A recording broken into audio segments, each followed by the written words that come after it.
And welcome back. Now, in this second part of the show, we are still celebrating women with nice and lovely. Our next guest is Vanessa Mdee from Tanzania, whose story will surprise you and inspire you.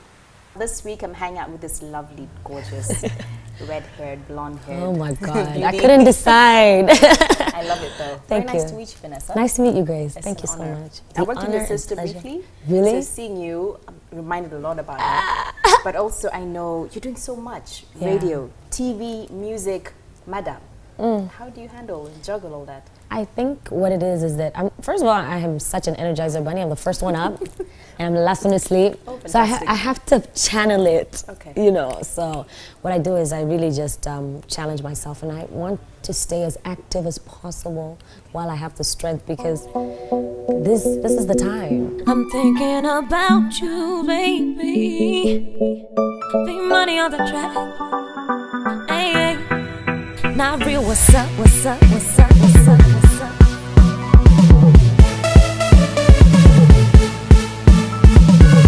Vanessa Mdee from Tanzania is a singer, radio host and MTV VJ, where her career in the media industry took off back in 2007. And she may be familiar to the Kenyan market because of her sister, who was also in the media industry right here in Kenya, Namtero Mdee, who hosted a very popular local youth show.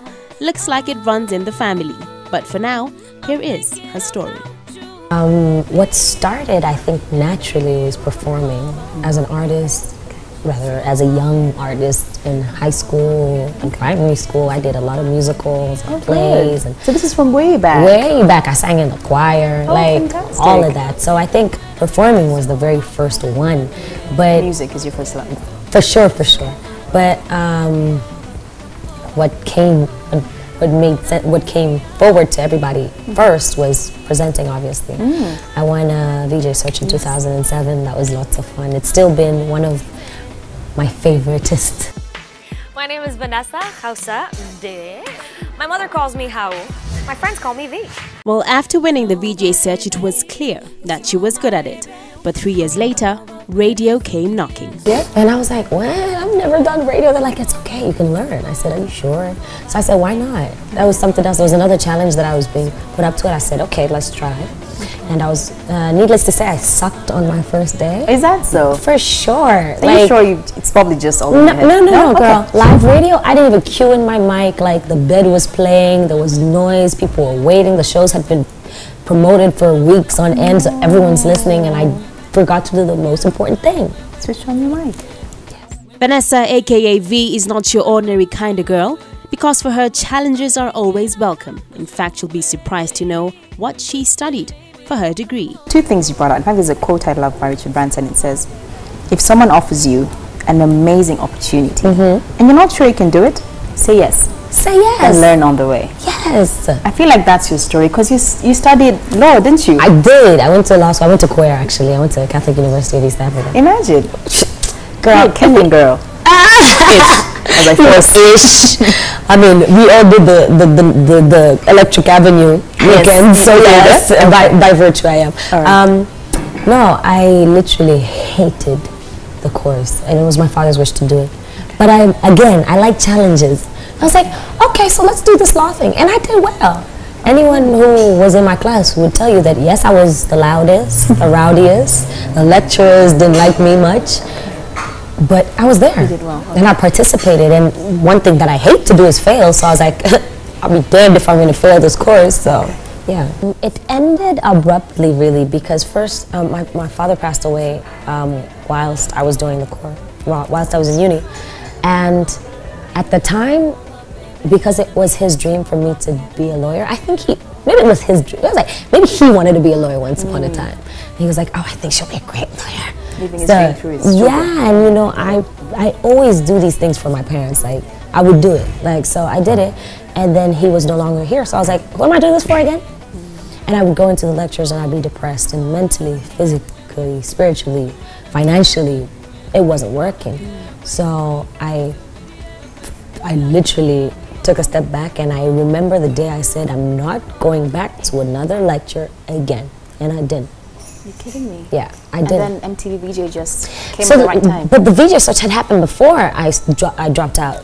VJ search happened before, and while we were waiting for the results, is when I went back to college and I was doing everything I was doing, and I was just like, dude, I can't do this anymore. And God is great, and He works in amazing ways, and He makes no mistakes.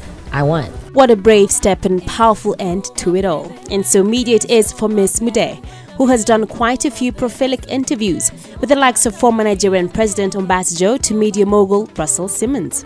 I was dealing with the creme of every industry you could ever think of. Like creme in government, creme in music, creme in everything. I was like, oh my God, what am I doing here? How am I going to do this? So, because naturally I speak to young Africans, I speak to young people. And it's so easy to speak to young people because I just think of myself and what I want to hear. So now I have to sit up straight. And I remember when we went to Obasanjo's house, first of all, we had to wait in a waiting room for so long.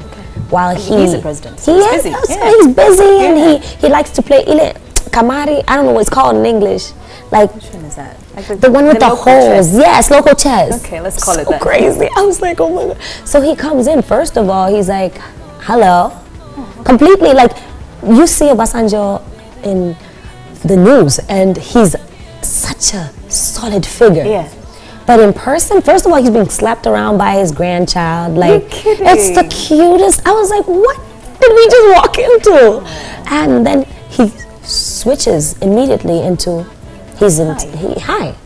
I am two-time president. Okay. You know, Olusegun Obasanjo, and what do you want to know? And completely giving. And it's nice to be on that side of the interview where you just observe. And you just take it all in. You take it all in, and you're just like, okay, that's something I need to do. Same thing with Russell. Russell, first of all, cusses like a Jeep. Like we have seen his reality show. Oh my gosh, we had to beep every other sentence. It was a lot of fun. And the craziest part about the Russell interview is I was so late. Oh wow. I was so late because I was doing my makeup. And the timings had changed because Russell decided that he wanted to do it earlier than he had initially said because he had to do something else later on in the day. And I waited. He did not. Do you know what I did? I literally took off my heels and ran like 6 blocks in New York to get to the building. I was like, it is okay. They will call me crazy, but I need to get to Russell Simmons right now. And barefoot in the filthiest streets of New York, running like a mad woman. I didn't care that I would sweat out the makeup. I said, it looked good anyway, it looked natural. So I got there and finally did the interview. It was great. He was such a force. And the thing about all these people we interview is at the end of the interview, you understand why they made it. Like, undoubtedly so, they are who they are because they stuck to their roots. Like, they're like this completely. Like, they're not trying to be anybody but themselves. I'm thinking about you, baby. What a humbling experience to sit with kings and pick and learn from them. Now, let's switch gears and talk music. Latest, your video was shot here in Kenya, in Magadi. It was. Tell us about the Come Over song. What? Okay, so Come Over is my second solo single. Okay. It's a record about empowerment. I get a little naughty in my music. I like to... little naughty. She puts it politely. Politely. A little naughty in my music because the song is about a woman and understanding your power in a relationship or in a partnership or in whatever it is that you want to attract towards yourself. In this case, it's a guy, obviously. But it's like, hey, I noticed that you made me feel some type of way, so maybe you'll come over. So what's up? You know? We can explore this. Can we explore this a little further? So that's what the song is about. It's done tremendously well on Tanzanian radio, and it's slowly starting to cross over into Kenya, which is amazing. Yes, it is. I know the video will I saw the video and I love it. Enos is doing amazing things, eh? Oh, Enos, man. I would slap him sometimes. I'm like, boy, how old are you? He's great. Yeah. He is another powerful being, like, but very, I feel like Enos doesn't even know his own strength. In the video, you have Victoria in it. Yes, I do. Featuring in the song. Yes. So tell us about that. Okay, so first of all, I absolutely love Victoria Kimani. One, because when I first saw her, her energy leapt off the screen into, like, I was like, huh, wow. I'm suffocating. Why? She embodies everything that I wish I could. Wow, and that I'm working to embody. She is, as an artist, confident, sexy and unapologetic about it. Always has a message and just delivers. Like, before you continue, have you seen yourself? You guys have seen Isn't she unapologetic and sexy and all that? Madam, you're so funny. You're there already. Oh God, no, but what the reason for her being in this video was, one, because we've worked together. We have a record that we did, and it's a powerful record about East African women. Is it coming out? It is. Oh, fantastic. Very soon. We're just How waiting for a few soon? things to be confirmed, and we have a third collaborator on the song, which is a surprise. So, you know, we like to keep it that way. No hints, nothing? No, nada. You are gonna love it. However, I see in so many industries, women do not support each other. We are about putting each other down. For sure, like, I'm like, you don't understand. If we got together, held hands in prayer and move forward. High five. Because I never get it. Because one, we want to show the coming of new young East African female artists Coming together. coming together, one, in an industry where there's a lack thereof female artists. That's true. And then I wanted also to show the East, you know, beasts from the East. Like, here we are, what's up? Let's do this. Like, support women supporting women. That needs to happen. Actually, I was doing the list the other day of top East African male and female. Right. Do you know I got stuck? For sure you did. I was like, yo, this can't be happening. This needs to change. Yeah, and no offense, like, I love Wahoo, love Lady JD, love Amani, they've done amazing things, but there's a new breed. There is. Where are they? You understand? Like, what are we not doing to appreciate or acknowledge or give them the platform that they deserve?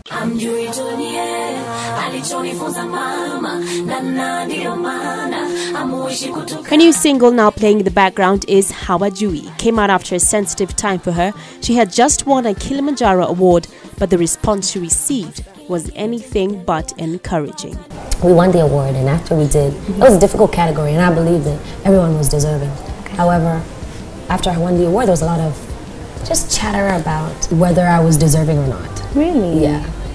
And how did you handle that? Do I still have to prove myself? Which will probably happen throughout my career, which is Proving fine. yourself. Yeah, I mean, there's always going to be naysayers, and obviously it's fuel to your fire. What I did was I fell back. My mother always told me, because I was bullied a lot as a child. I was so small, and you know, I was very skinny, and I was just on my own tip really for a long time. And my mother used to say, "Girl, ignore."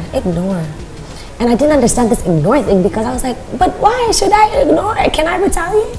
She said, no, the power is with you, because once you chill and observe, then you can come back at the right time when you're more composed and deal with it the best way. Right. Yeah. And so the song was about, Hawajui is about upbringing. It's about, you don't know, the chorus says, hamjui tunye alichonifunza mama. Na ndio maana hamuishi kutukana. So it's like Swahili. It's about, okay, mama taught me this, but here you are bickering, talking all day. So it's basically a double context. I'm not talking about the hater or giving them a platform. I'm just saying, I understand you. I see where you're coming from. I know you're mad, but you're not going to get the best of me, because my mother taught me to be better. Yeah, so that's all it is. Lastly, it's rather obvious that the music industry in Tanzania is very successful. Kenya doesn't even come close. V gave us a few tips on why this is so. I think the trick is that Tanzanian artists have mastered the art of packaging. The power of the brand of the artist is what I feel like Kenyans and Ugandans are forgetting. You can't be in the club dancing with your fans. Okay. No, you're devaluing your brand. Because unless you're there to perform, not that you're superior to them, but they should always want to see more of you. That's powerful right there. Right. So then you become like the best boxed toothpaste on the shelf. So you shouldn't be that easy to reach. No, never. Unattainable, completely attainable when they're with you on stage at press conferences or, you know, meet and greets, but not the other way around. And I learned this from Diamond even the hard way. Diamond, you'll never see him anywhere but the studio.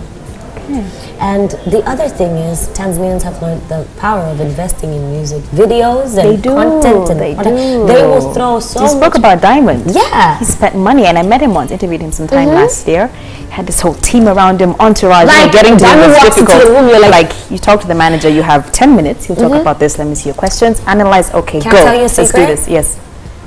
It's all a facade. You understand? It's like to make his brand. It's packaging. It's packaging, and he'll tell you this off. I'm sorry, Di. You know I love you, but he's the coolest guy. Oh, yeah? You can approach him and he'll be like, yeah, whatever, it's cool. But because they have to preserve the brand that is Diamond Platinums and keep you away from Nasibu, then you'll meet Diamond Platinums at all points in time, unless they want you to meet Nasibu. So that's the secret. Yeah, that's the secret. Okay. That's really it is. Invest. It's a business, and then preserve the brand. And the blessings will come. Hey, and obviously, pray hard, of course.